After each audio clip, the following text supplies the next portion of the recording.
Muy agradecido, queridos amigos y amigas, por esta invitación.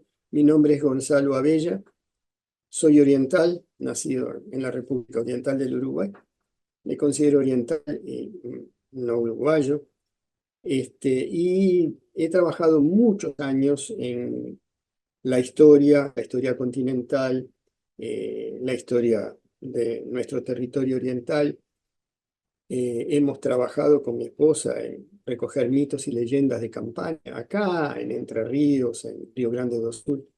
Escribí libros sobre creencias sobrenaturales del campo, no como juez de ellas, sino para ver elementos esenciales de nuestra identidad. Y parte de algunos conceptos que para mí son fundamentales. En primer lugar, como identidad. Es decir, yo no creo que los uruguayos seamos una identidad nacional. Tenemos, sí, los orientales, una clara conciencia regional, una clara conciencia local, pero sin duda integramos una nación con las demás provincias del Río de la Plata. Es decir, yo siempre me consideré mucho más rioplatense que uruguayo, en el sentido de que el río Uruguay lo conocí a los 10 años de edad, el de ese río limítrofe. En cambio, mis primeros pasitos los di junto al Río de la Plata. Pero más allá de eso, la sensación es de estar permanentemente en contacto con los pueblos de toda nuestra América. Los considero compatriotas y considero que los pueblos del mundo son nuestros hermanos. En ese sentido, es la visión que tengo.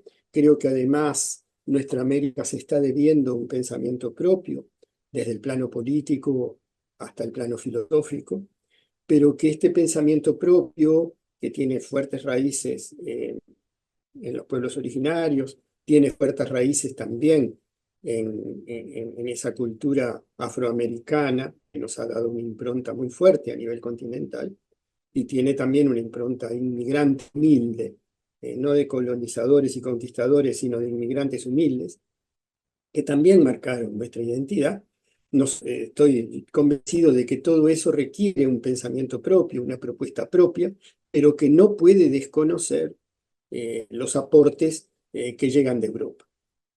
Porque en última instancia vivimos en un sistema capitalista, es decir, somos la periferia de un sistema mundial opresor y por lo tanto no podemos darle la espalda a las metrópolis que nos controlan, nos dominan, sino que tenemos que entender su lenguaje y tenemos que entender cómo enfrentarlas también en su propio terreno, que es, por ejemplo, el terreno político, donde no podemos simplemente decir que se arreglen ellos, es decir, porque se arreglan ellos, pero las riquezas son nuestras y la pobreza también. Entonces, en ese marco es que yo pienso en la historia continental y la historia de este pequeño pedazo de América Grande, que es hoy lo que es hoy la República Oriental del Uruguay, desde los procesos identitarios, culturales, de construcción incluso filosófica, ideológica, de religiosidad popular, que no es lo mismo que la religión del poder.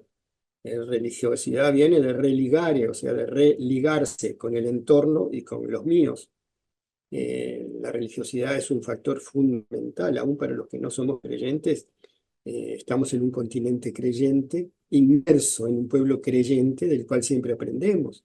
Y es en ese marco que trato de ver los grandes movimientos. Y yo te decía antes, ¿no? La frase que Manfred Max Neef planteó para nuestra América. Dices, la mejor historia de nuestra América son sus grandes utopías derrotadas. Bien, sus grandes utopías derrotadas, pero la utopía queda. Porque como decía Paco Espínola, un escritor uruguayo, a los seres humanos no se les hace bien impunemente. En este sentido, y con eso termino, en nuestros países, tanto en Argentina como en la República Oriental del Uruguay y en otros, hubo momentos de prosperidad donde algunos políticos burgueses entendieron que había que hacer obra social dentro de un marco capitalista y crearon proyectos nacionalistas de desarrollo soberano que por supuesto duraron lo que duró la prosperidad, porque en última instancia eran burgueses, entonces después ajustaron las cuerdas y los clavículas contra el pueblo. Pero tenemos que estudiar esos procesos, porque un proceso real de soberanía hacia una sociedad socialmente solidaria, ambientalmente solidaria y sustentable, con poder popular, necesitará pasar inevitablemente por algunos procesos que ya el nacionalismo burgués emprendió en su momento y que tenemos que reconstruir hacia un futuro superior. Soy enormemente optimista, por eso vale la pena recoger la historia, leerla desde los pueblos y no desde la historia oficial, y a partir de ahí tener un insumo más de nuestra identidad para construir un futuro mejor.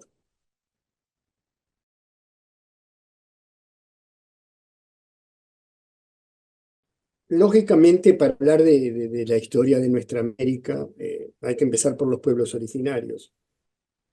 Ojo, cuando nosotros decimos pueblos originarios, no significa que sus remotos ancestros hayan nacido en tierra americana. Nosotros llamamos pueblos originarios a los pueblos que están construyendo su cultura en función del ecosistema en el que viven.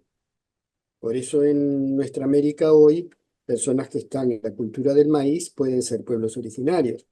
Los que están sembrando manzanas, no. Pueblos originarios entonces construyen su cultura en función del ecosistema en el que viven. Y desde luego, nosotros podemos en nuestra América pensar en tres grandes ecosistemas: el ecosistema de montaña, el ecosistema de selva y el complejo pradera-pampa. Y que realmente estos tres ecosistemas marcan la extraordinaria diversidad de nuestros pueblos originarios.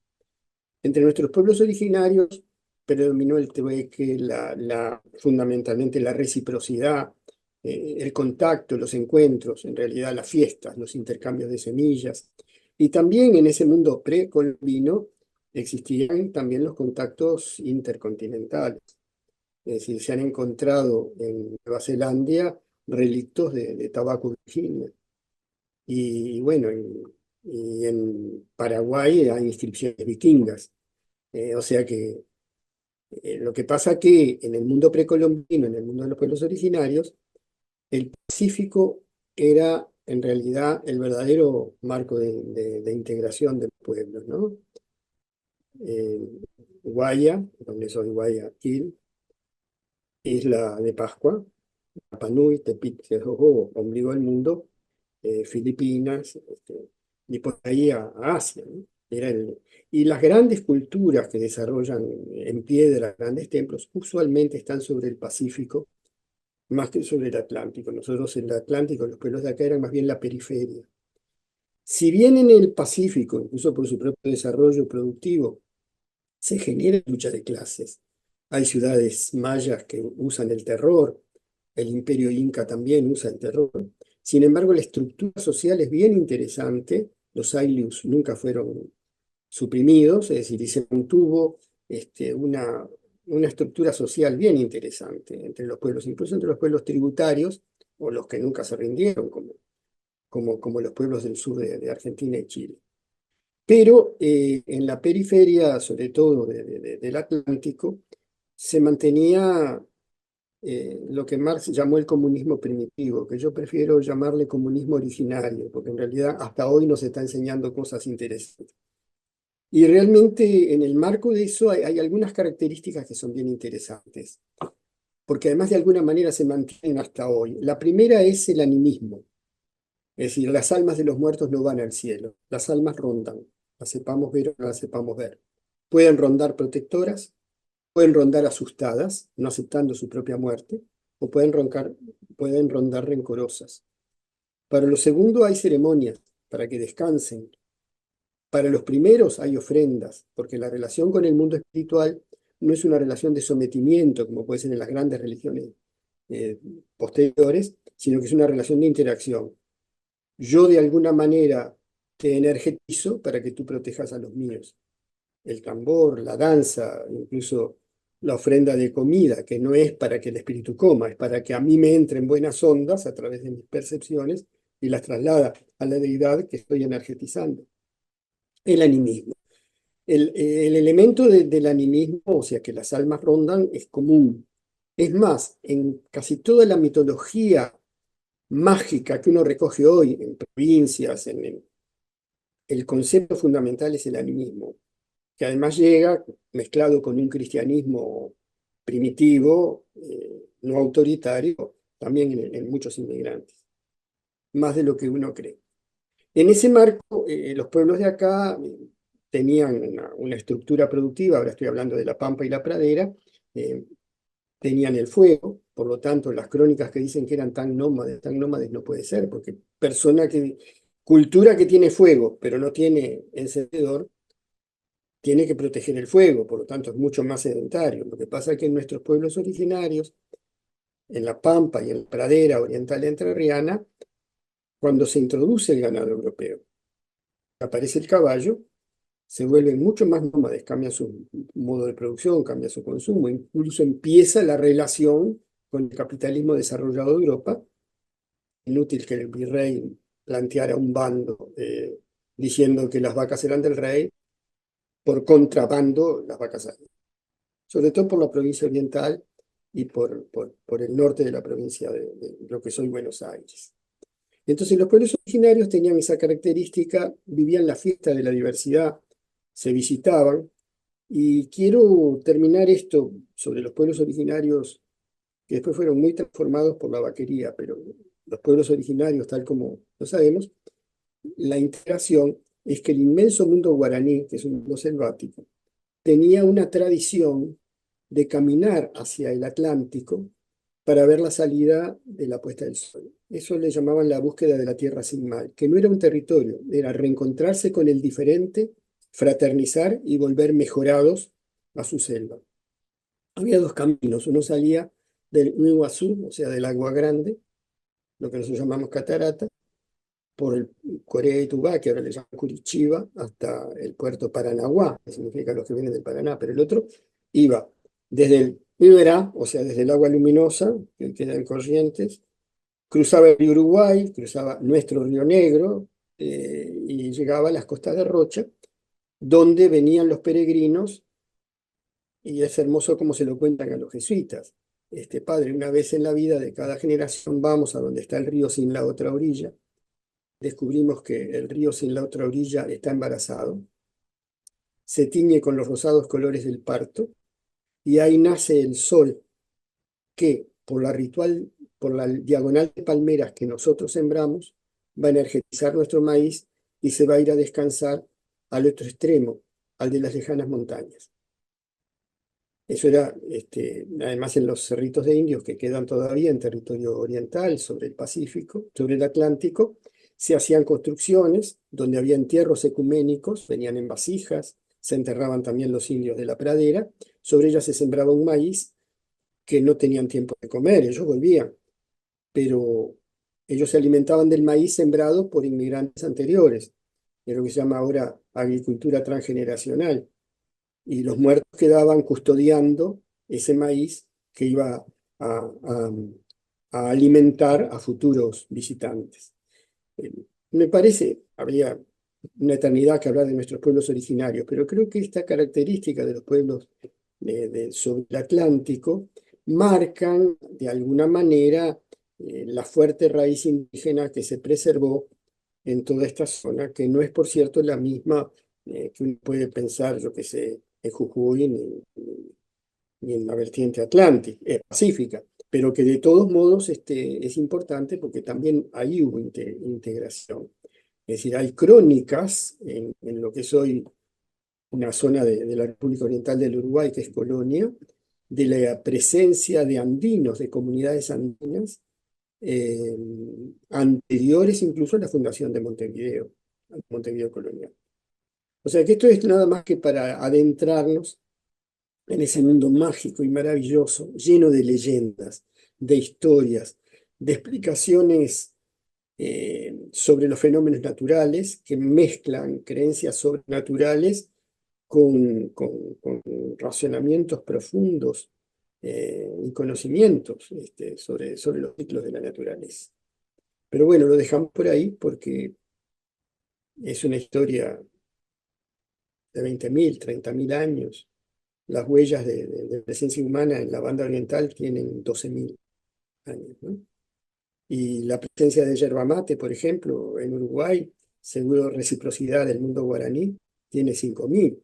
O sea que si pensamos que cuando nace Jesucristo, hacía 2.000 años que acá se tomaba mate, nos daba una dimensión sobre nuestros pueblos originarios.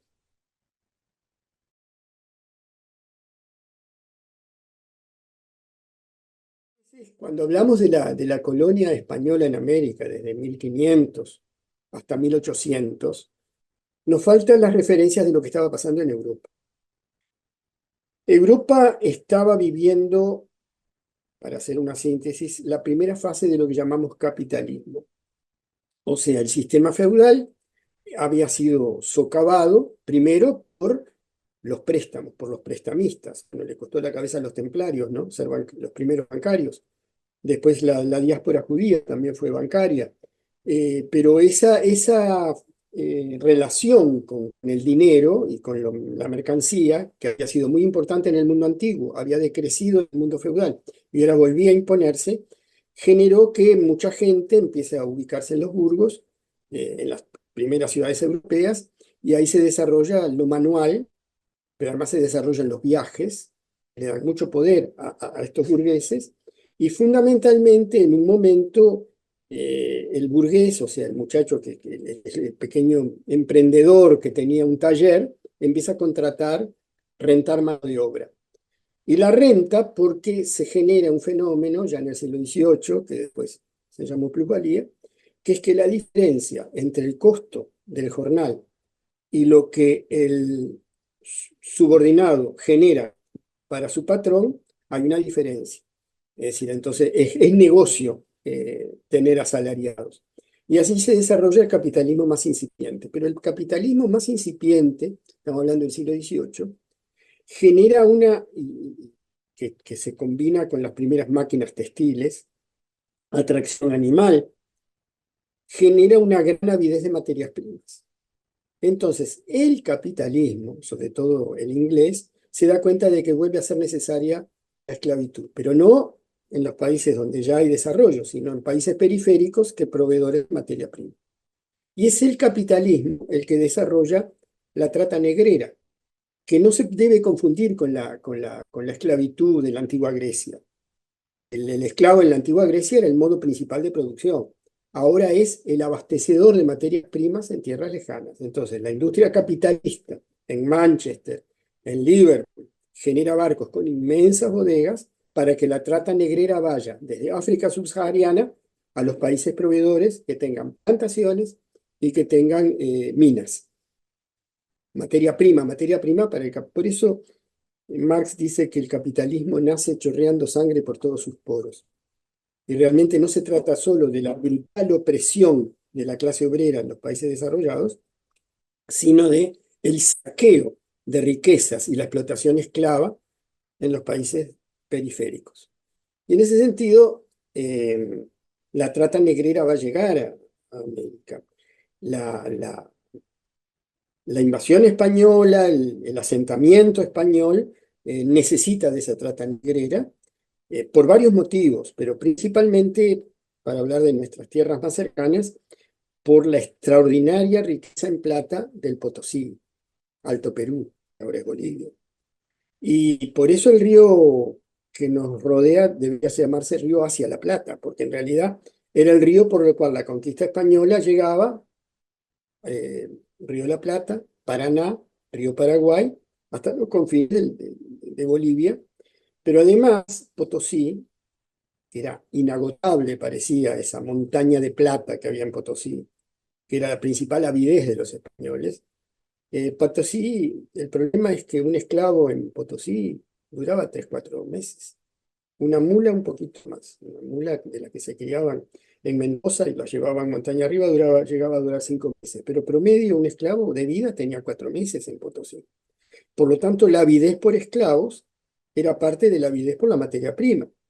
Y enclaves coloniales del Río de la Plata, donde, incluso en la zona donde no había plantaciones ni minas, era el puerto de introducción, y después Montevideo Colonial, que era un enclave absolutamente militarizado y reaccionario, era un lugar de trata de esclavos, de comercio de esclavos y de criadero de esclavos.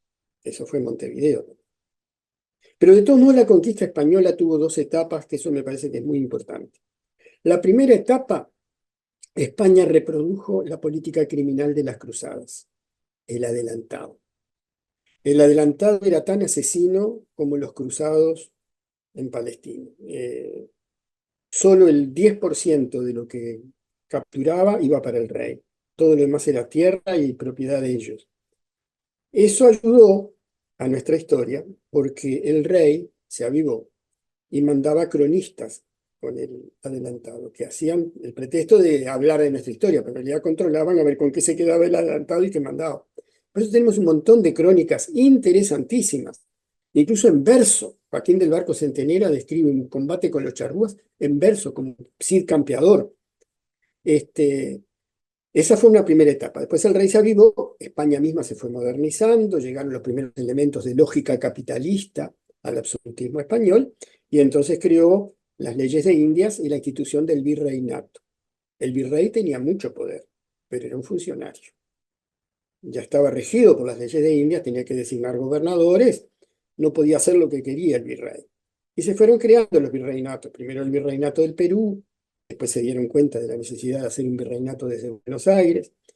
Los virreyes fueron muy importantes, pero los virreyes temblaban ante el poder de la Inquisición. La Inquisición era una institución que se había formado para perseguir a los infieles, usaba la tortura, usaba hierros calientes, porque en última instancia la lógica era, es preferible sufrir el tormento en la tierra y no el tormento eterno del infierno. Entonces, era como una medicina, la tortura era una medicina para desatanizar a la gente poseída, que fundamentalmente eran mujeres, ¿no? Entonces, la Inquisición fue una institución muy fuerte en toda la colonización. Pero se dieron otros fenómenos sumamente curiosos, que no podemos abundar ahora, pero uno de ellos fue la expansión jesuita.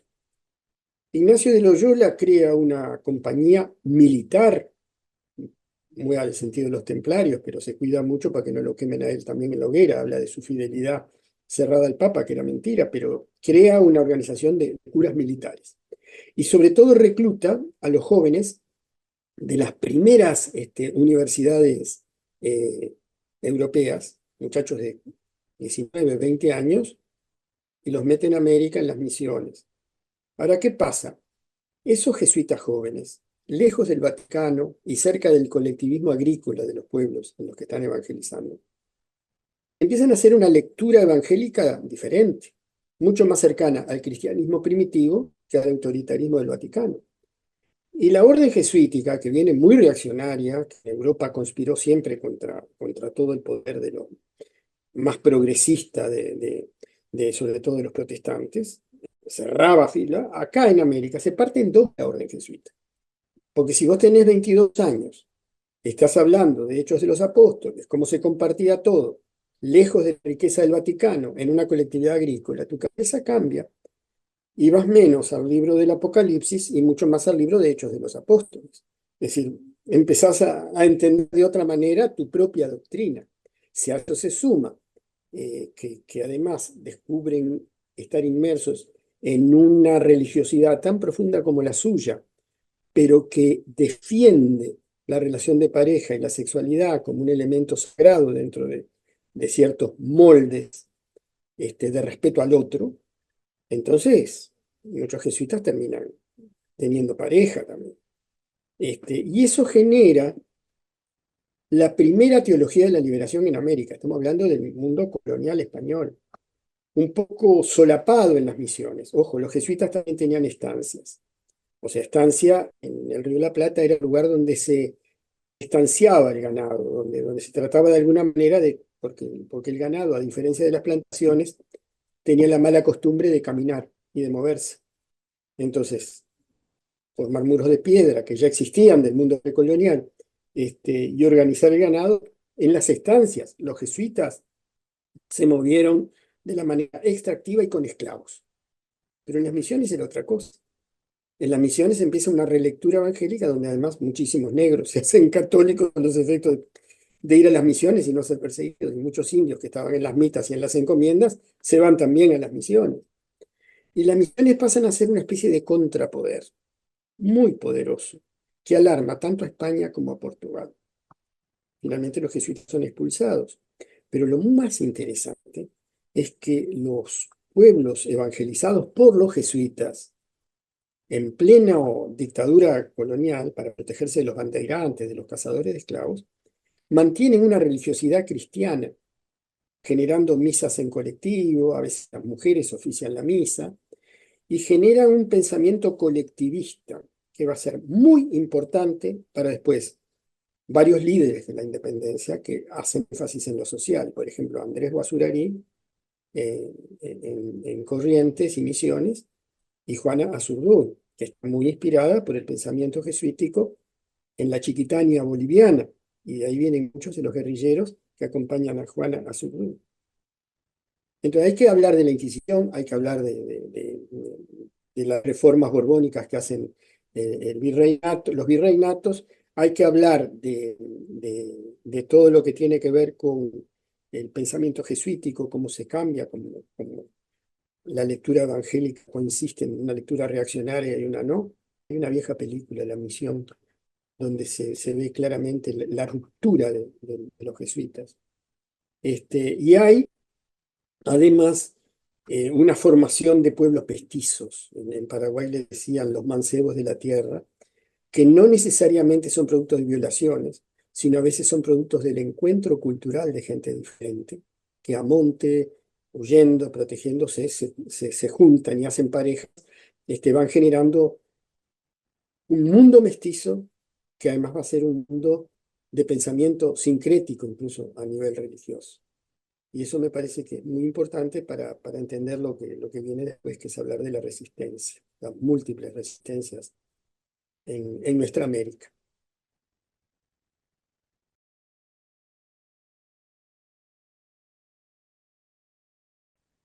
Antes de Colón había conflictos en América y había realmente en algunos lugares opresión de un sector dominante sobre pueblos dominados, pero era lo minoritario en nuestra América. Es más, hubo pueblos como los pueblos del sur de Argentina y de Chile que jamás pudieron ser dominados. Incluso los mapuches, los pehuenches del lado de Argentina, al conquistador le decían Huinca, o sea, era como el Inca, no nos van a dominar, el Huinca. Pero el tema es que la colonización que entra con Colón fue de tal brutalidad genocida que generó respuestas de todo tipo, desde el año 1492. Más que colonizadores, eran monstruos ciegos de ambición, el miserable de Colón y todos los que siguen después. Y realmente la avidez por la riqueza justificaba todo, y la violación de los pueblos americanos en todo sentido, ¿no? Es increíble, una anécdota aparte, pero creo que ilustra lo que sintieron los pueblos americanos. Después de la guerra del Chaco, pleno siglo XX, un investigador paraguayo veía que los Nivaclé, una cultura que se conservaba en el Chaco paraguayo, a los paraguayos en general, ellos no se sentían paraguayos, le decían los hombres perro. Y este investigador les preguntó por qué. Y dice, porque son como los perros. Dice, huelen y fornican. Se pierden lo más lindo. Entonces, esto puede ser un dato interesante para entender lo que sintieron los pueblos ante las primeras violaciones, ante los primeros atropellos, ante los primeros saqueos. No eso de oros por cuentos de vidrio. Para ellos las cuentas de vidrio eran importantes, y suponía que si los españoles traficaban con eso es porque para ellos eran valiosos como para ellos el oro. Pero realmente la resistencia empezó casi enseguida. Hay experiencias hermosas de los pueblos originarios resistiendo, pero después a la resistencia de los pueblos originarios, que es muy conocida, que va desde los primeros los primeros adelantados, hasta gente como Tupac Amaru y Tupac Katari en el Alto Perú, o sea, esa resistencia es gloriosa. Hay que entender que 500 años atrás empieza la resistencia de los afroamericanos. Y la resistencia de los afroamericanos, más difícil para ellos porque están fuera de su ecosistema, incluso el esclavismo, la trata negrera trata de que no haya del mismo pueblo.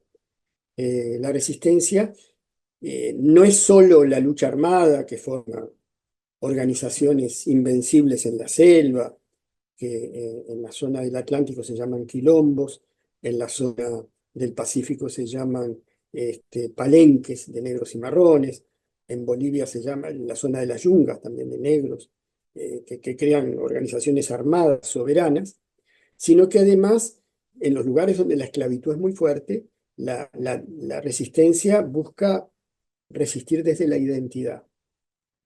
Y una cosa muy interesante en toda la vertiente atlántica de la trata negrera es que una de las cosas que buscan de la identidad es unificar el panteón.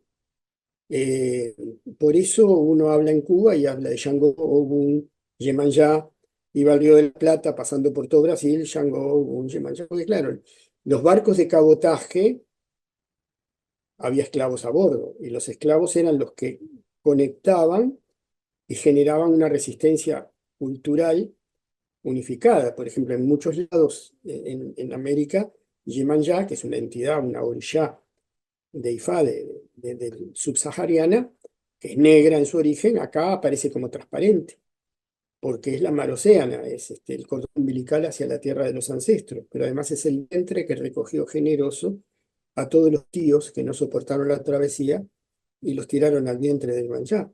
Por lo tanto, una flor de Yemanjá en Cuba, en Bahía, en Río o en el Río de la Plata, es la memoria y el no olvido de lo que fue el tráfico negrero.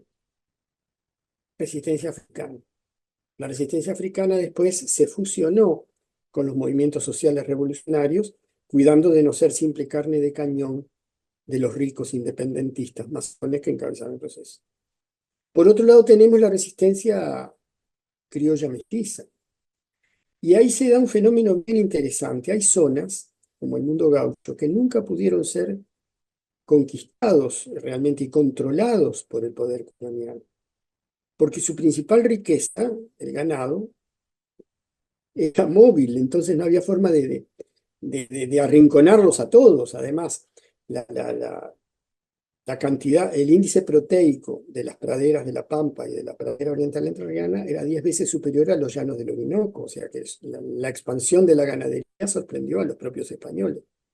Y eso generó una edad de cuero que también fue una forma de resistencia. Entre los pueblos pampas y los pueblos de la pradera, ropa de cuero, calzado de cuero, casas de cuero y toda lo que llamamos huasquería, todo el fino trabajo de cuero, pero además hasta cañones de cuero, porque cuando se contrabandeaba con Holanda, con Inglaterra, con Francia, traían pólvora y un cañón era un embudo donde se metía la pólvora y duraba 5 tiros, pero no importa, porque el cuero sobraba. Es más, en el Río de la Plata fue el único lugar donde los esclavos pudieron experimentar la percusión sobre cuero.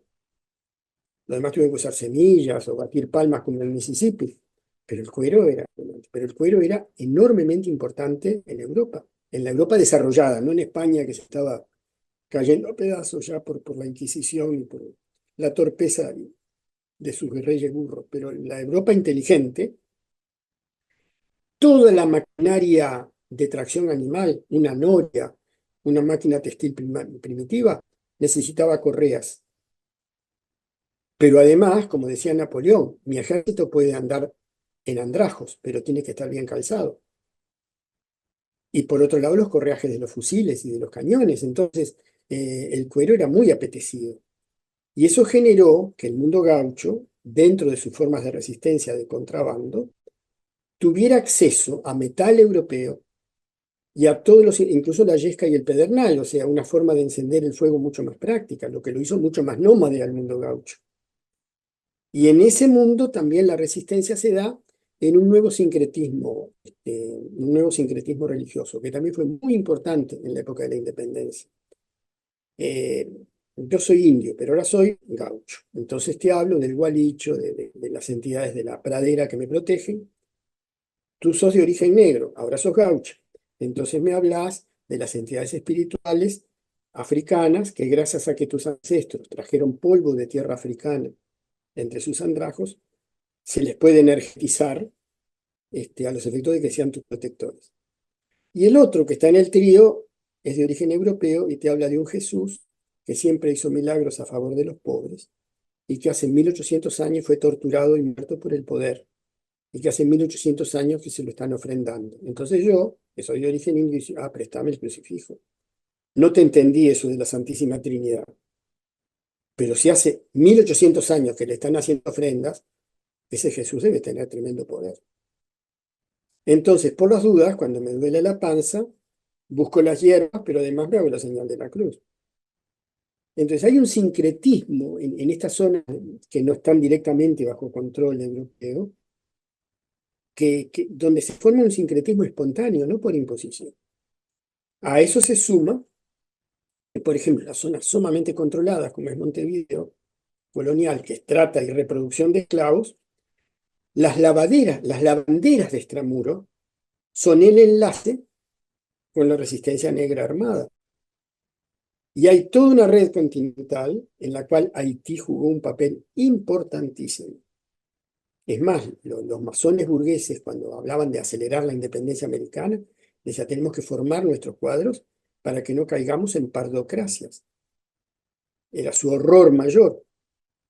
Y por eso muy importante también, dentro de la resistencia, hablamos de la resistencia popular, la resistencia masónica, que busca la independencia, pero simplemente cambiar de amo, porque además son esclavistas, no en Europa.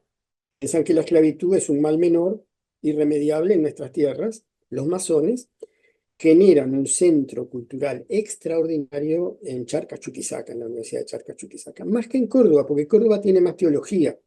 En cambio, cuando expulsan a los jesuitas y toman Charcas, Chuquisaca como universidad, los masones, ahí forman una escuela, incluso una escuela con distintas tendencias, desde las más radicales, como María Moreno, que se forma ahí, hasta otros célebres personajes que estuvieron contra Moreno y contra San Martín. También se formaron masones poderosos y esclavistas. Entonces, cuando hablamos de la resistencia, tenemos que hablar de la resistencia de los pueblos originarios, tenemos que hablar de la resistencia de los afroamericanos, que tiene evidentemente su punto más alto en Haití, y que inspira desde 1803, porque todos los negros de América se enteran de lo que está pasando en Haití. Y también de la resistencia de la burguesía esclavista, masónica, que también tiene sus propios proyectos, su capacidad conspirativa, porque en última instancia, ¿qué es la masonería? La masonería es el partido mundial de la burguesía. El sueño del ascenso, de desplazar a los de sangre azul o compartir el poder con ellos. Toda la literatura masónica del siglo XVIII, los hermanos Grimm, el sastrecito valiente que termina casándose con la princesa, siendo un burgués. Es decir, todo eso habla de toda esa aspiración burguesa que frente al lujo deslumbrante de los nobles genera su propia falsa alcurnia, el rey Salomón y todos los rituales, a los efectos de generar una estructura conspirativa militar y sabia para que el intelecto sustituya a, a los burros de sangre azul. A tal punto que ellos no se basan, por supuesto, en Rousseau, pero sí en Voltaire, ¿no? El dios de los filósofos. Voltaire dice, si Dios fuera el dios de los pobres, no habría pobreza. Dios es el Dios de los iluminados, frente a los cuales desplaga un mundo de pobreza para probar su filantropía. Y eso a los masones, a Voltaire le viene como anillo al dedo. Y el predeterminismo de Lutero, ¿no? Si hay pobres y ricos es el plan de Dios. Entonces, son formas de resistencia, es decir, todos ellos, los masones odian mucho más a la Iglesia Católica que los pueblos, porque la Iglesia Católica es todo ese dogmatismo que ellos creen enfrentar. Eso en cuanto a la resistencia. Hay que recordar que cuando triunfa en Haití un poquito después de la lucha de Tupac Amaru y Tupac Katari, ¿no? Que también es muy importante desde el punto de vista indígena, cuando triunfa en Haití la independencia efímera y hay un gobierno negro, esto es un escándalo mundial. Después se tapó. O sea, a Haití le pasó en 1804 lo que le pasó a Paraguay en 1870, ¿no? Es decir, por ser avanzado lo castigaron. Pero de todos modos, cuando hablamos de resistencia, tenemos que pensar en todo eso. Y tenemos que pensar una cosa que es importante. Cuando estalla la guerra de independencia, en el seno de la guerra de independencia y en el seno del Partido Criollo, no desaparece la lucha de clases entre opresores y oprimidos. Me parece que esos son elementos a tener en cuenta para hablar de la maravillosa resistencia que también tiene expresiones artísticas, bellísimas, este, culturales, pero que tiene desde la lucha armada hasta la memoria religiosa, de religiosidad popular, toda una serie de elementos, y ni que hablar de que desde el candombe a la capoeira son elementos de resistencia, a veces enmascarados.